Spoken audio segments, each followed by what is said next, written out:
Do you have questions about vegan lifestyle, health or fitness? Y'all better ask somebody. Y'all better ask somebody.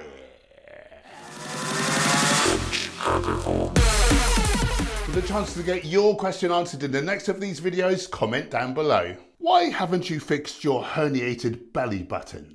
Can't be bothered. I suppose I ought to go into a little bit more detail. Probably about 15 or 16 years ago, it's been so long now, I'm just kind of guessing. I did a little tear above my belly button into the sort of wall there. And so some of my intestines can like poke through. That's what a hernia is, if you didn't know. It's like soft tissue or organs like poking through a hole in your body. At the time, it was only quite minor, it wasn't a problem. Over time, you know, it's gotten a little bit bigger to the point where, you know, the intestines can come through. And as an omnivorous eater, it would get strangulated. So which means that the intestines is through and it's like trapped. And it was really painful and you have to kind of force it back in. If that gets stuck, like it can cause death. So it is a little bit naughty. And the reason I didn't deal with it is quite simply, I don't want to not be training for like weeks or months on end. Anyway, I was going to say, since I've gone vegan and I'm eating a whole foods plant-based diet, which is very anti-inflammatory, it doesn't do that anymore. It causes me no issues. So although, like, I would like to get it done, for, you know, just for reasons of aesthetics, I just don't want to stop training and working towards my goals. So, yeah.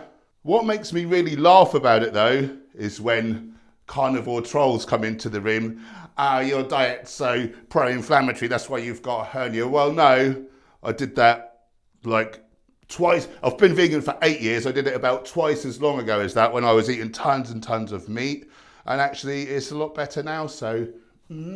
Tommy Cox asks, was there a specific moment of awakening that you specifically recall which then gave you the strength and courage to take the dive into veganism? Lots of love. So for me, I've always been more of an alpha kind of leader type. Not really too concerned on people's like opinions of me. Been like a head doorman at like many different bars and nightclubs. I just kind of do, you know, what I want to do. The reason I went vegan, quite simply, it was a selfish reason. I saw all the data on lifestyle, you know, diet included, and longevity. I saw that the more animal products we eat, the quicker we succumb to the disease of affluence.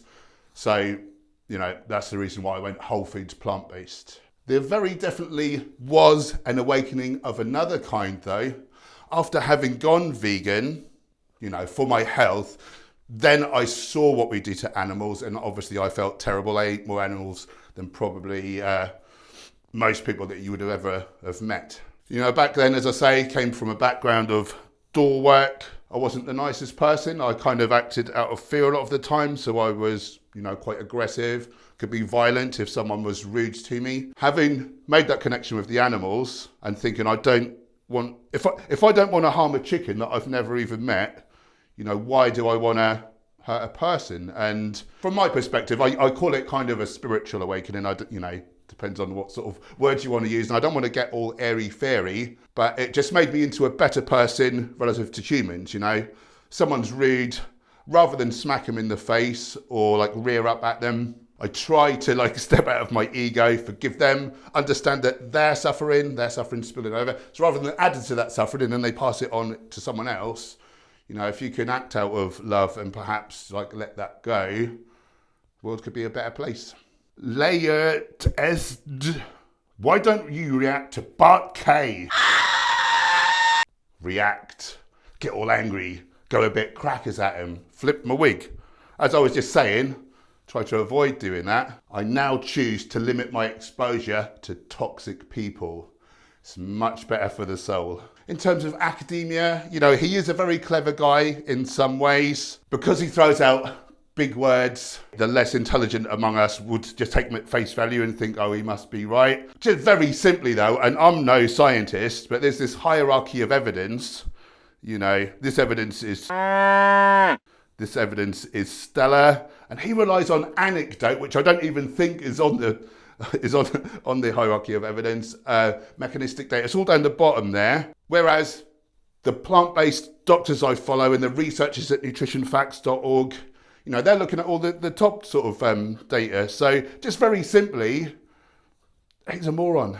I wouldn't be able to talk him round, he's not interested, and he'd be very rude. Don't need to expose myself to idiots like that. The vegan Potterhead. Which is your most hated animal cruelty industry? I like how you've put that. I hate the dairy and egg industries with a passion. Keep up the good work debunking them. Thank you, my friend. Although there are definitely arguments for one being worse than the other, you know, they are all abhorrent. I'm like very affected emotionally by things. I think I'm in tune with my emotions. I don't feel the need to like block them out. And so I've always avoided looking at graphic footage of animals, you know, being hurt on farms, in abattoirs. Hey, what you got cooking?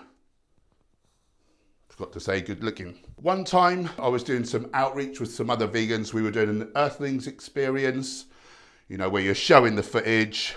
And the idea, people come over and they actually see, you know, the film Earthlings. They see what the animals are going through. Now, no one was coming over, so I thought I'll go and stand there, I'll watch, and then, you know, once one person's looking, more likely T3 for, you know, you can draw a crowd in that way. That night, I had the most terrible nightmare, and it felt real. And I felt what it must feel like for an animal in a slaughterhouse waiting for their turn. I had a feeling of dread. I felt fear before, I've felt fear a lot. I've never felt dread. It is a nasty feeling. And I also felt despair. It was like I knew what was coming and I was powerless to stop it, and I just had to endure that. And that was the most horrible feeling that I've ever had in my life. So yeah, I hate them all with a passion. It's medieval what we do to animals.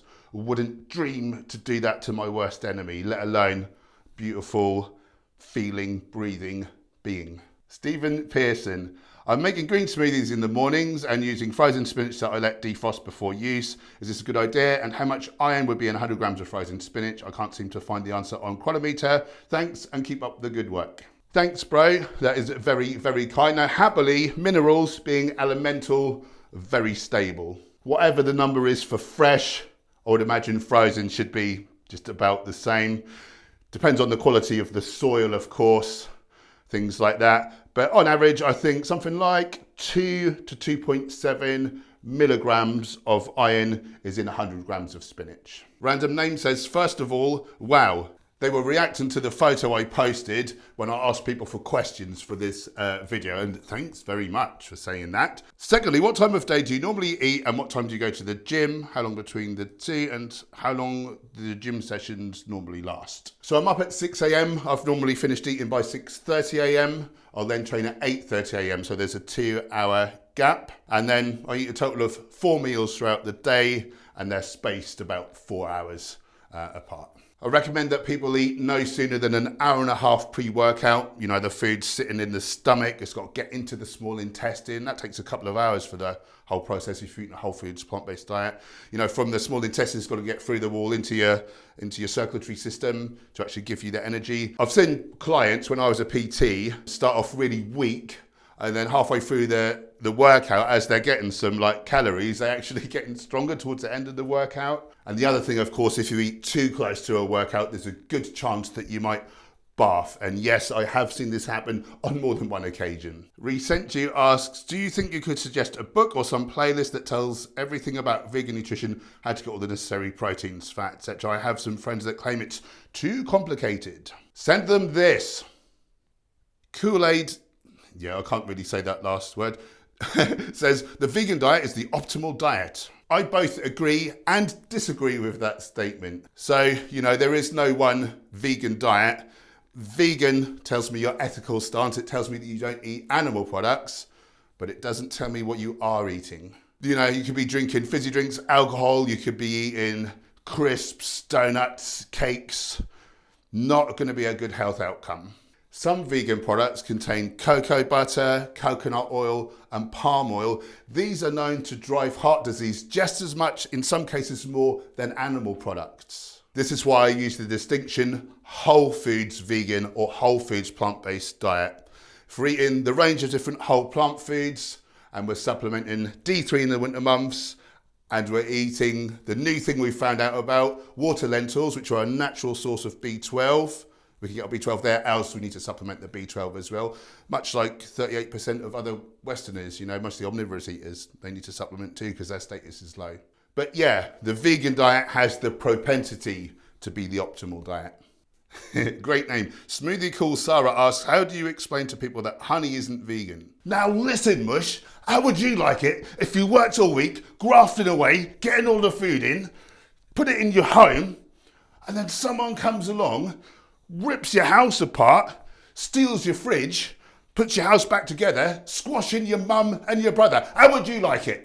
Regular commenter TH101 asks, is it best to totally avoid gluten or okay in small amounts if can tolerate? Tarduk. Seeing as how our potential for the best health is predicated on the health of our gut microbiome, and the health of our gut microbiome is predicated on eating the most diverse range of different whole plant foods, I'd say if you don't have an issue with it, include it. You don't want to megadose on it though. You don't want to megadose on any food. I can't even hope to pronounce that. Is it okay to kill parasites? Depends whose perspective you're asking. If it's your perspective, it might be fine to kill parasites. If it's the parasite's perspective, they might not be so keen. I guess the actual meaning of your question, I was being facetious then, facetious. I guess what you really meant is it vegan to kill parasites? And what I will really say is we have the right to self-defense. So if there's an organism harming us, then I think it's fair game. This is a great name. I'm not sure if it's the true name or not, but it's very nice if it is. Jamie Lovelyday asks, what are your views on colonic hydrotherapy? I'm guessing that means the same thing as colonic irrigation, which is what I know it as, which is where they take a tube, shove it up your bum and flush your system out with tons and tons of water. Again, we touched on it earlier. The bedrock of our good health is our gut microbiome. So if you're a whole foods plant-based eater and you have been for some time, you're going to be flushing away trillions of beneficial bacteria. You're going to be flushing away your potential for the best health. However, if you're eating a bad diet, including dead body parts, you're going to have animal protein residues in there festering away. They don't ferment and create short-chain fatty acids like we can from whole plant foods. Those bacteria rot, they putrefy and give off tons of toxins. So I would say, yeah, get that hose up your bum and then get on a whole foods plant-based diet. Vaughan Robinson asks, do you force yourself to take rest days even when you feel good enough to get another workout in? I find my recovery is so fast these days, I'm ready to hop right back in the gym 5+ days in a row. Thanks, Paul. Although I love the process of training, I'm also, possibly more importantly, I'm after the result from training. And so over the years, I've trained a billion different ways. I've been training over 30 years now. For me, because of the hardcore way I like to train with maximum intensity, I need a whole week to recover my body parts. At one time, I did have the feeling like you that I had so much energy, I wanted to do more. And always my biceps, my rear delts and my calves have lagged behind my other body parts. So I thought I'll just give it a try and I'm going to do those twice a week. Just immediately I noticed my strength was diminishing on all the lifts, so it didn't work. So obviously training is important. We need to provide the stimulus. Of course we need to be eating as well. We need to look after our nutrition, but rest as well. If you're not resting long enough, you're just going to crash. And I think 5 days a week, that is a lot of training. I wouldn't seek to do more than that. Monatris Lodus, we've got some great names this week, haven't we? Asks, I'm allergic to peanuts, almonds, pretty much all kinds of nuts. What should I eat instead to replace them? Seeds.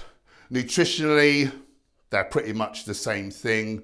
You've got your essential fatty acids in there. In order to be in a good balance, we want to be eating ground flax and chia seeds as they're high in omega-3 and the other nuts and seeds are high in omega-6. Because they're so small with such a thick shell, flax and chia seeds must be ground, else we don't get any of the benefit from eating them. You can also get a decent amount of omega-3 from hemp hearts. Thomas Chappelle asks, Paul, what are your views on the insanity workout? I was thinking about doing it to try and tame this dad bod. It's rubbish. It's complete horse. So the best form of cardio for the fastest results is interval training. You train so hard for a brief time, then you have a long recovery. You're training so hard that you go into the anaerobic energy system. You're not using oxygen to make energy.